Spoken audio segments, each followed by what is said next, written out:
Ate.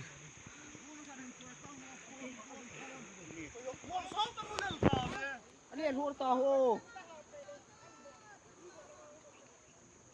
Một sau khát là vale, tuy có lang hùa tao cho.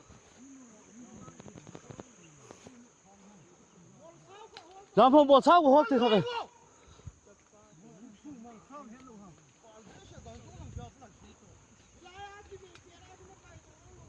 Anh hùa tao hô.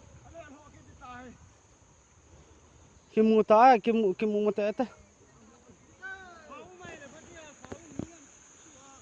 Hộ ta.